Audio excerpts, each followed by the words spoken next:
मान के चलिए कि इस बार विपक्ष को चुप कराना या मनमर्जी से किसी भी तरह का नया कानून लाना यह आसान नहीं होने वाला है। मतलब आप ये मान के चलिए कि अभी ये जंग चालू हुई है, आगे आगे देखिए होता है क्या। नमस्कार, मेरा नाम है राजेश सिंह और आप सभी का मेरे YouTube चैनल पे हार्दिक स्वागत है। मोदी जी ने अपने पिछले 2 कार्यकाल विपक्ष विहीन गुजारे, जिसमें उन्होंने जो चाहा किया, बोले तो जो चाहा देश पर लागू किया। कई सारी योजनाएं लोगों के हित में थी, इसका मैं समर्थन करता हूं, लेकिन कई सारी योजनाएं को क्यों लागू किया गया यह मेरे समझ से और जनता के भी समझ से परे था। जिसमें अग्निवीर योजना भी थी। मैं खुद भी अग्निवीर योजना से ज्यादा खुश नहीं हूं, मैं उसका समर्थक नहीं रहा हूं। नोटबंदी भी इसमें से एक थी, लेकिन इन सब योजनाओं और नियमों को लागू करने में आसानी इसलिए हुई क्योंकि विपक्ष या तो था ही नहीं और या था भी तो इतना कमजोर जिसे कभी भी बाहर बैठाया जा सकता था। बोले तो संसद के बाहर सस्पेंड करके बाहर आराम से बिठाया जा सकता था। लेकिन इस बार के हालात एकदम से अलग हैं। एक तो पहले भाजपा खुद के दम पर पूर्ण बहुमत में नहीं है, यह सबसे बड़ी विडंबना है। और दूसरी कि इस बार का विपक्ष पहले के तुलना में काफी शक्तिशाली और काफी एकदम बोले तो बहुत शक्तिशाली है।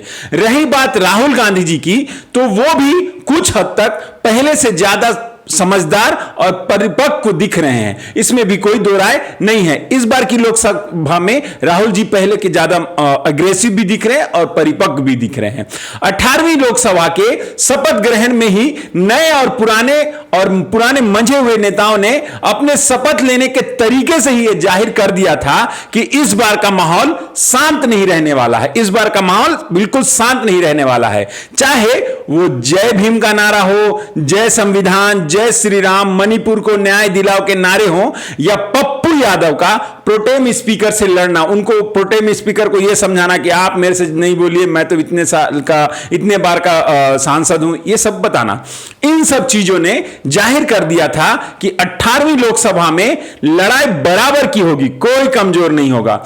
शपथ के बाद मोर्चा संभाला राहुल गांधी जी ने। राहुल ने अग्निवीर योजना, नीट परीक्षा पेपर लीक, मणिपुर संकट पर अपनी बात ऐसे एग्रेसिव तरीके से रखी जिसने यह साबित कर दिया कि अब की बार आसान नहीं है यार। अब की बार मोदी 400 पार नहीं, अब की बार आसान नहीं है यार। इसी तगड़े विपक्ष के कारण अभी सुनने में आ रहा है कि अग्निवीर योजनाओं में सुधार किए जा रहे हैं, कुछ सुधार किए जा रहे हैं। नीट पर जिस तरह से विपक्ष ने सरकार को घेरा, उसका तो हर कोई कायल है। धर्मेंद्र प्रधान जी ये बोल रहे थे कि नीट परीक्षा में कोई धांधली नहीं हुआ है, कुछ भी नहीं हुआ है। उन्होंने भी अपना स्टैंड बदलकर यह बोलना पड़ा कि हां, मैं शिक्षा मंत्री होने के नाते जिम्मेवारी लेता हूं, मैं इससे भाग नहीं सकता, कड़ी कार्रवाई की जाएगी, ये तक आके उनको बोलना पड़ा। इसमें कोई डाउट नहीं है कि राहुल जी पहले से ज्यादा एग्रेसिव हुए हैं, ताकतवर हुए हैं, परिपक्व हुए हैं, सब कुछ हुए हैं। लेकिन कभी कभी वो ना चाहते हुए भी ऐसा बोल देते हैं या ऐसा कर दे रहे हैं जिससे वो ना चाहते हुए भी बीजेपी को बढ़त दे रहे हैं। उनका हिंदू को हिंसक बताना, लोकसभा में धार्मिक देवी देवताओं की फोटो लहराना, ये उनके फेवर में नहीं जाता। यही गलतियां वो अक्सर कर देते हैं। भले ही वो बाद में स्पष्टीकरण दे कि मैंने तो बीजेपी को हिंसक बोला था, मैंने तो हिंदू को हिंसक नहीं बोला था, लेकिन जो आगे मैसेज गया वो यही गया कि राहुल गांधी ने हिंदू को हिंसक बोला है, यही मैसेज गया हिंदुओं के बीच। हालांकि अगर यह बोला जाए कि राहुल गांधी जी थोड़ा और परिपक्व होने की जरूरत है, थोड़ा कम एग्रेसिव और थोड़ा परिपक्व होने की जरूरत है, तो इसमें कोई दो राय नहीं है। मेरे हिसाब से भी कभी कभी इंटेंशन सही होते हुए भी वो भावनाओं में बहक जाते हैं। राहुल गांधी जी की बात कर रहा हूं मैं। हालांकि बात करें भारतीय मतदाताओं और संविधान लोकतंत्र की, तो इस बार मजबूत विपक्ष इन सब के लिए बेहतरीन है। मतलब लोकतंत्र के लिए तो बेहतरीन है, क्योंकि ये सशक्त विपक्ष रहेगा तभी सब कुछ अच्छा है, क्योंकि एक सशक्त विपक्ष ही लोकतंत्र की रक्षा करता है और सरकार को गलत रास्ते जाने से रोकता है।